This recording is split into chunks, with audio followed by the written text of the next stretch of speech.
Pakistan stock market तारीख की बुलंद तरीन सतह पर 100 इंडेक्स में 842 पॉइंट्स का इजाफा 100 इंडेक्स 69,259 की सतह पर ट्रेड कर रहा है।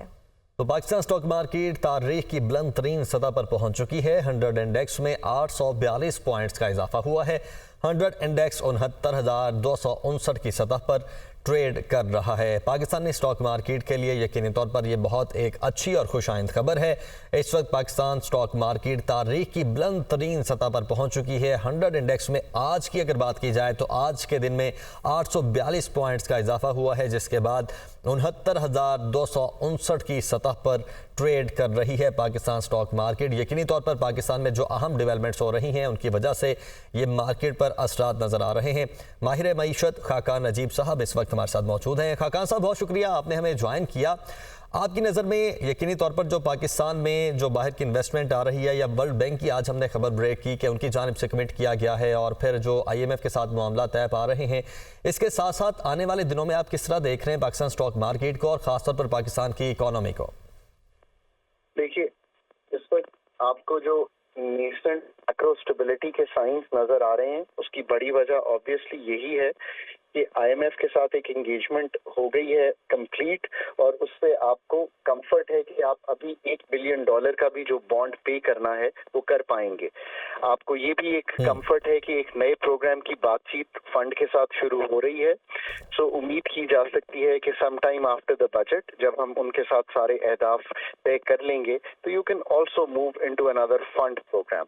फंड में रहते हुए जो हमारी नीड्स हैं ग्रॉस इंटरनेशनल फाइनेंसिंग की, वो पूरी हो जाएंगी। तो in the short run of course आपको एक मैक्रो स्टेबिलिटी जो है वो स्ट्रेंथन होती हुई दिखाई देनी चाहिए। इसके साथ साथ ऑफ कोर्स ये भी हुआ है कि पाकिस्तान में जो इन्फ्लेशन है वो टेपर कर रही है डाउनवर्ड्स, बिकॉज हमने जो प्राइसिंग एडजस्टमेंट्स का पास थ्रू है वो हो गया है प्रॉब्लली, और अब जो प्राइसिंग पास थ्रू है वो उतना शायद बड़ा नहीं होगा। तो हम देख सकते हैं कि इन्फ्लेशन जो 38% थी वो टेपर डाउन करके तकरीबन 20-21 आ गई है जो CPI है। पर अगर आप इससे आगे जाकर देखेंगे तो आपको ये भी महसूस होगा कि जो इस वक्त कोर इन्फ्लेशन है वो तो इससे भी नीचे आ गई है। अगर इस डेटे को देखें तो आप कभी उम्मीद कर सकते हैं कि जो मॉनेटरी पॉलिसी है उसमें आपको थोड़ी सी लूजनिंग नजर आएगी, यानी कि जो पॉलिसी रेट इस वक्त आपको दिखाई दे रहा है, एक रूम क्रिएट हो गया है। और मैं समझ सकता हूं कि जो इस वक्त IMF भी जब उसको मैक्रो मॉडल करेगा तो उसको भी ये रूम दिखाई देगा कि हम 100 to 200 BPS पॉइंट्स अगर मूव करना चाहें तो आने वाले महीनों में कर सकते हैं। तीसरी बात यह है कि एक नई हुकूमत आई है, सो सब उम्मीद कर रहे हैं कि they will take these things very very seriously and they will move to do the surgery that is required in the country. जिससे मेरा मतलब ये है कि प्राइवेटाइजेशन का जो PIA का प्रोसेस है, हम शायद कभी भी इस हद तक नहीं पहुंचे जो अब पहुंचे हैं। तो ये भी एक तकवीत देता है इस चीज को कि हम थोड़ा सा स्टॉक मार्केट और प्राइवेट सेक्टर को आगे लेकर चलना चाहते हैं। SIFC भी इस एजेंडे पर काम कर रही है। सो अगर आप इन सब चीजों को देखें और ये भी देखें कि फॉरेन इंटरेस्ट गवर्नमेंट पेपर में भी है, ये भी एक इंटरेस्टिंग चीज है। और हमने जो प्रॉफिट्स 8 माह के वापस किए हैं डिविडेंड की सूरत में, वो तकरीबन 760 मिलियन है। तो एक तकवीत ये भी मिली है कि you can take the money out of Pakistan as well.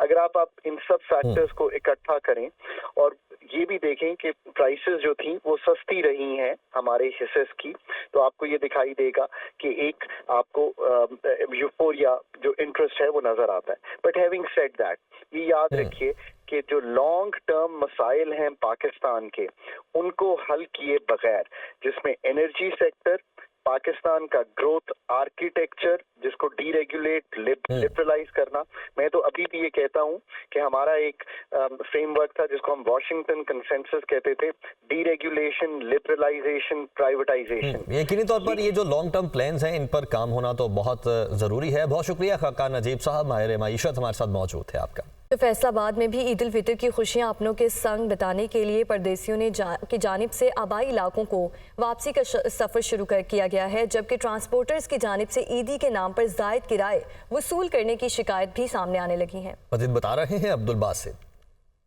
जी बिल्कुल, ईद उल फितर की आमद है और परदेशियों की जानिब से ईद अपनों के संग बिताने के लिए वापसी का सफ़र शुरू कर दिया गया है। बड़ी तादाद में परदेसी मुसाफिर जो हैं ईद की खुशियां अपनों के साथ बिताने के लिए जो हैं वो मुसाफिर अड्डों का रुख करते हुए दिखाई दे रहे हैं। फैसलाबाद की अगर ट्रांसपोर्ट अड्डों की अगर बात की जाए तो वहाँ पर बड़ी तादाद में मुसाफिर परदेसी जो हैं वो जमा दिखाई देते हैं, जो वापस अपने आबाई इलाकों की बसों की तलाश में जो दिखाई दे रहे हैं। और इनकी जानिब से कोशिश की जा रही है कि आज ही जो है वो अपने आबाई इलाकों में अपने घरों पर पहुँच जाए ताकि ईद की खुशियां जो हैं वो अपनों के साथ बिता सके। लेकिन यहाँ पे अगर मसाइल की बात की जाए तो परदेशियों की जानिब से, मुसाफिरों की जानिब से कुछ शिकवे सामने आ रहे हैं कि ट्रांसपोर्टर्स अमले की जानिब से इन्हें जो है ईद के नाम पर इनसे इजाफी किराए वसूल किए जा रहे हैं। लेकिन इस सिलसिले की रोकथाम के लिए ना तो फैसलाबाद की ज़िले इंतजामिया की जानिब से कोई इकदाम उठाए जा रहे हैं, ना ही ट्रांसपोर्ट अथॉरिटी की जानिब से कोई ऐसे इकदाम किए जा रहे हैं। अपने मुतालबात भी यही किए जा रहे हैं कि ज़िले इंतजामिया और ट्रांसपोर्ट अथॉरिटी जो है वो ज़ायद किराए जो वसूल करने का सिलसिला है इसकी रोकथाम के लिए अमली इकदाम उठाएं ताकि मुसाफिरों को जो दरपेश मसाइल हैं उनका खात्मा हो सके। मनपसंद तमाम अशिया दिलाना आसान नहीं। मुल्क भर की तरह कोयटा में भी ईद की तैयारियां जोरों शोर से जारी हैं। बड़ों के साथ साथ बच्चे भी ईद की खरीदारी में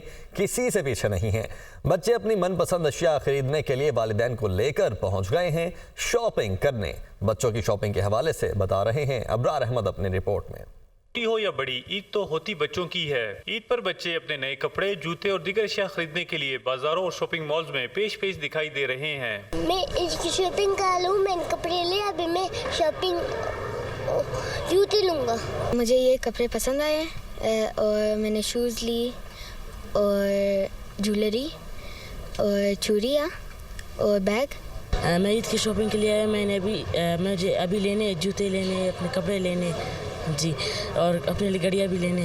वालिदैन भी अपने बच्चों की मनपसंद अशिया दिलाने की तगो-दो में मसरूफ हैं। महंगाई की वजह से वालिदैन के लिए बच्चों की फरमाइशें पूरी करना मुश्किल हो गया है। बस ये एक थोड़ा सा कठिन मरहला होता है क्योंकि जो चीज़ें बच्चों को पसंद आ रही होती हैं उसको हम पे नहीं कर सकते, और जो हम पे कर सकते हैं वो बच्चों को पसंद नहीं आते, तो महंगाई रोज़ बरोज़ बढ़ रही है। आजकल बच्चों की डिमांड भी ज़्यादा है, अभी एक शॉप से दूसरी शॉप, बस यही है। कुछ अपने लिए बंदा बाद में लेते, पहले बच्चों के लिए। ईद नाम है खुशियों का, और खुशी के इस त्यौहार को मनाने के लिए छोटे बड़े सभी भरपूर तैयारियां करते दिखाई दे रहे हैं। खुशियों भरे ईद के त्यौहार पर छोटे और बड़ों सबकी ईद की शॉपिंग अहम है, लेकिन बच्चों की शॉपिंग खुसूसी अहमियत रखती है। कैमरामैन अब्दुल वहाब के साथ इब्रार अहमद, दुनिया न्यूज़, कोयटा। शवाल का चांद देखने के लिए मरकजी रोयते हिलाल कमेटी का इजलास कल होगा। महकमा मौसमियात और माहिरीन फल्कियात का कहना है कि मतला साफ होने पर रोयते हिलाल का इम्कान रद्द नहीं किया जा सकता। पाकिस्तान में 29 रोज़ों और सऊदी अरब में 30 रोज़ों के बाद ईद उल फितर एक ही रोज़ 10 अप्रैल बरोज़ बुध को होने का इम्कान है। तो शवाल का चांद देखने के लिए मरकजी रोयत हिलाल कमेटी का इजलास कल होगा। महकमा मौसमियात और माहिरीन फल्कियात का कहना है कि मतला साफ होने पर रोयत हिलाल का इम्कान रद्द नहीं किया जा सकता।